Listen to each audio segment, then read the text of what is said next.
It's time for Recipe of the Day.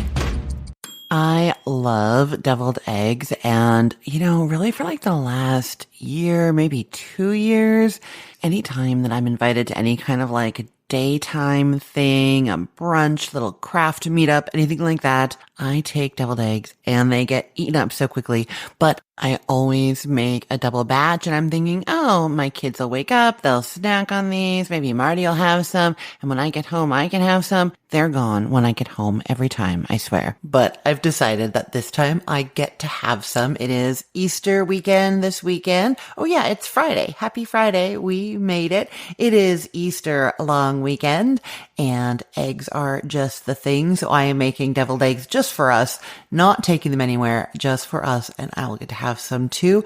And you can make some and have some as well. So I have been making a lot of these and I had a really good recipe before, but now it is perfected. And so I'm going to share this with you. It is a fairly classic deviled egg recipe with just a little twist, which is just a little bit of fresh herbs added to it. I like to go in with dill and chives, but either one of those. And it just brings a little bit of brightness. Otherwise, it's pretty classic with mayonnaise and a little bit of lemon juice, a little bit of mustard powder for that heat. And then I put a little bit of cream or milk just to smooth it out. So that is basically what's going on in these deviled eggs. Before I tell you how to make them, I just want to tell you why they're called deviled eggs because I was curious.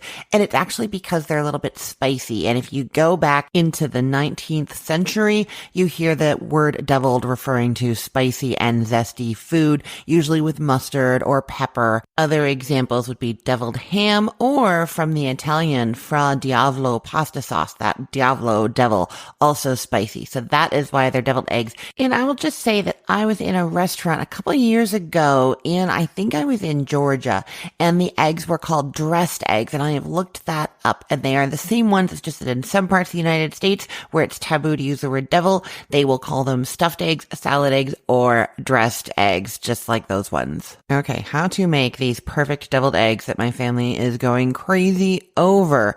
So you're going to start by hard boiling the eggs. I swear by the Instant Pot for this. I am sure you've heard me talk about it. You basically put 10 eggs into the Instant Pot. You can do as many as 12. It's not going to screw it up. With 1 cup of water, the eggs are on like a trivet or steamer basket that came with your Instant Pot or one that's heat safe. And then you seal it up and you're high pressure cooking for 5 minutes. It's going to take about 5 minutes for it to come up to heat. Then it pressure cooks for 5 minutes and then you do a natural release. I actually like to do it for 4 minutes. A lot of people say 5 minutes. Probably doesn't matter that much. I just would rather err on the side of slightly less done than slightly overdone. 4 minutes natural release, then you vent it. Now put them immediately into cold water after that, and then they stop cooking. But what is amazing is the peels just come off so beautifully, which matters for deviled eggs because you want those whites to look really nice. So anything that's going to give you the nicest possible shape and whites, less of those pock marks on the outside from where the shell didn't come off the egg, that's what you want, which is why I love the Instant Pot for this. My second favorite for peeling is to steam the eggs, and I'll put a link to steaming eggs in there for you. If you have a technique for hard boiling that works for you, do that. The other alternative is to buy already hard-boiled eggs. The one at the grocery stores, they come in a little bag that's sealed. Those ones are always perfect looking in there too, and that's super convenient because you can just grab them and start cooking them. And I have actually done a dinner based around this for the 4 of us before, where I've just done some store-bought hard-boiled eggs made into deviled eggs with some toast and some like tomato and cucumber salad. Quick dinner, everybody ate it. So that is an option for that kind of thing. So then once your eggs are cooled, and really the easiest thing to do is just put them in some cold water or even 2 batches of cold water, or you can do like an ice bath. So it's cold water with ice cubes. They're going to chill down. Then you peel them under running water or rinse them under running water as you go. And that will get any little bits of shell off. And then you're cutting them in half. I have heard of people using unflavored dental floss to get a nice clean cut through the eggs. I don't find that necessary, and my brain can't wrap around keeping the eggs steady while the floss is going through. I'm just probably picturing it wrong. I just use a sharp, thin bladed knife, not serrated. My serrated knife kind of leaves little grooves in the egg white as I cut through. So non-serrated knife. And then what I do is I keep the tap running on like a gentle flow in my kitchen sink so that I can moisten the knife in between slices. It makes it easier to go through if it's wet. And I also keep a damp paper towel on the work surface beside me, and then I can wipe the knife off on there if I I need to. If it starts to get egg yolk sort of stuck to it, then I wipe it so that egg yolk doesn't transfer to the white of the next egg. So that's what I'm doing to cut my eggs cleanly in half. Then you just pop the yolk halves out of the egg whites, arrange the egg whites on a tray or platter. Now, I've seen lots of people do this directly in a zip top bag because they're going to kind of pipe it out of the bag later. So they put the yolks into the bag. And I have tried this, and you will actually see that kind of pictured on my site. But I actually find it harder to mash that egg smoothly in the bag than to just use a bowl. So pop those egg yolks into a bowl. And then for 12 hard-boiled eggs that you've put the yolks into that bowl, you're adding a quarter cup of mayonnaise, a tablespoon of whipping cream, heavy cream, or milk. That's just going to make it a little bit smoother. And then at least a tablespoon of chopped chives and a tablespoon of fresh chopped dill. You, of course, don't have to if you don't want to. I will say I've tried dried dill in there and it didn't taste as good. So definitely, if you're going to do it, go for the fresh in this one. And then it's just a half teaspoon of lemon juice, a half teaspoon of mustard powder. That's a little bit spicy. If you want it spicier, you could go with a little bit more.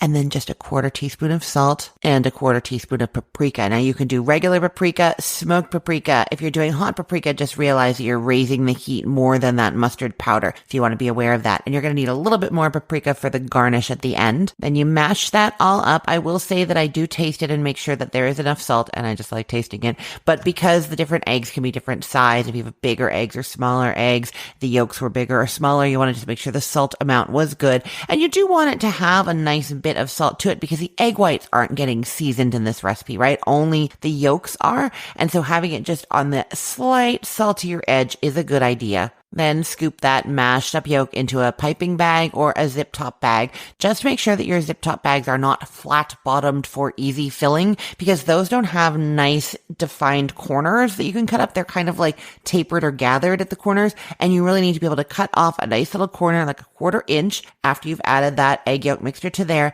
cut off the corner of the bag. And then you use kind of a swirling motion to pipe that yolk into your egg white halves. I'm always slightly worried that I'm not going to have enough, but there is always enough. Sometimes there's even a little bit left over, so don't worry about that.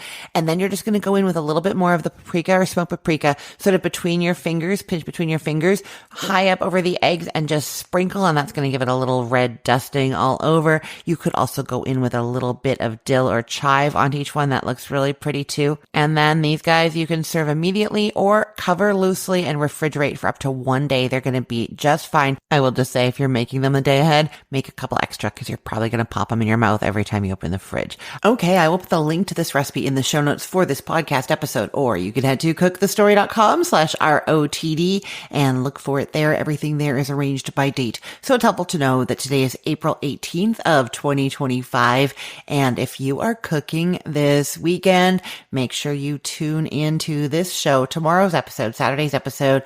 I have an amazing new conversation with a cookbook author. It is a single subject cookbook that I am fascinated by. I know you're going to love and be inspired by this conversation with me and Holly Howe. So make sure you listen while you're cooking this weekend.